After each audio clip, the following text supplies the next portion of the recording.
Hey guys, this is Trevor with Patrick Adair Supplies, and today we're going to be going over the July sub box. It is called the Baccara Ring, and let's just get right into it. All right, let's go through the supplies this month. So we've got our lava rock opal. It's got some really good red tones in there.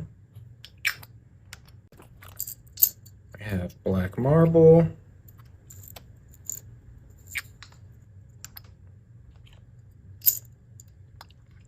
Ruby,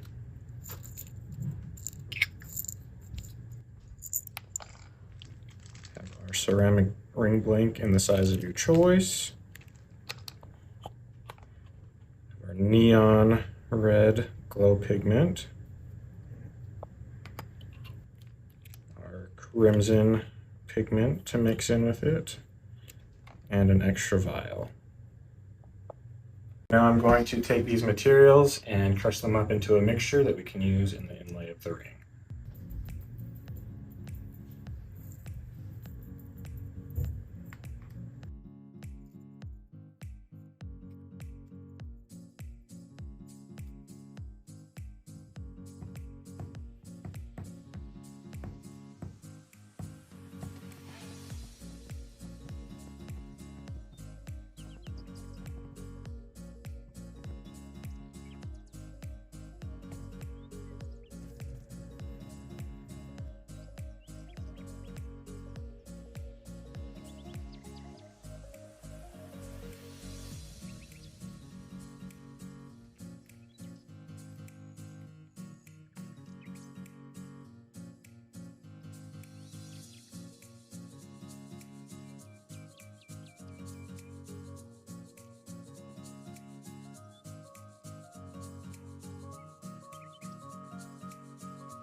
So for the mixture, I tried to make kind of an even ratio for all the materials to make sure nothing gets left behind.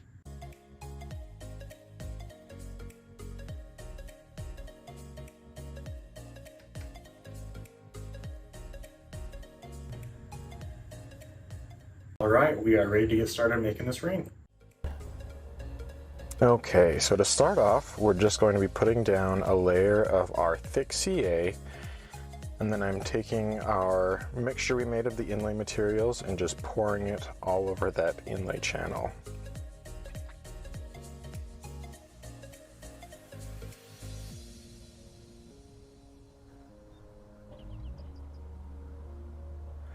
Once the ring is covered, I'm taking the back end of my tweezers and just kind of pushing everything down into the inlay channel, making sure it's all stuck and that it's all in contact with that thick CA we put down.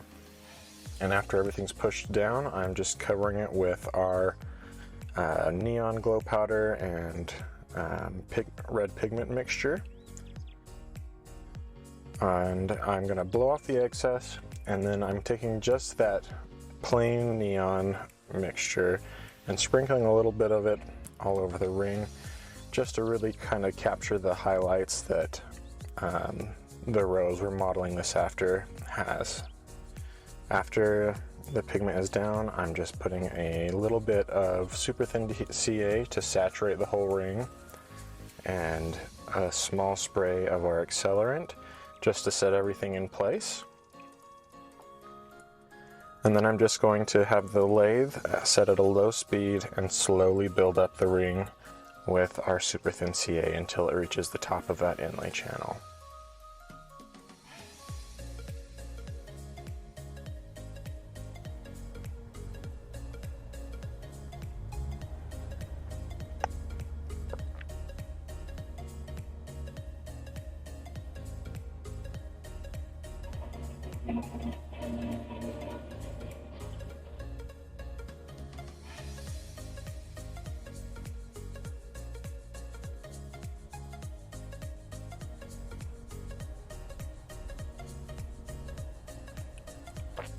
Okay, so once the ring is cured, it is time to take our Dremel and just sand everything flush.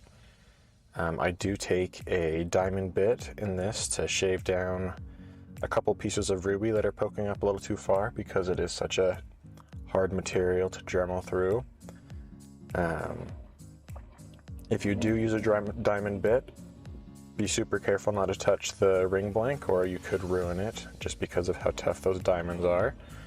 So after it's all Dremeled flush, I'm taking our 220 grit sandpaper, giving it just a cursory wet sand to try and expose any holes or any of those like white striations that come from dremeling. And then I'm going to take a razor blade and I'm just going to kind of scrape out any of those hard white lines so that they don't stay in the ring when we cover it with our last layer of super thin. And once it's all cleaned up, I do that last layer of super thin, let it cure, and then it's time to start wet sanding again.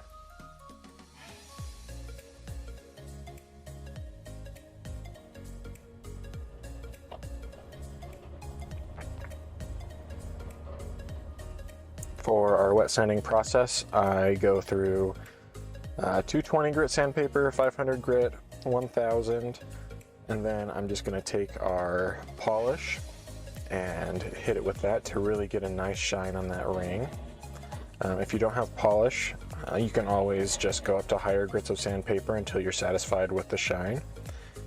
I just really am a big fan of the polish. I feel like it takes a little bit of extra work out of it and it ends up with a really nice sheen on that ring. So after we're all sanded and the polish has been applied, our ring is finished. It is a nice, beautiful ring. I feel like it really captures the colors of the desert rose that we were going for.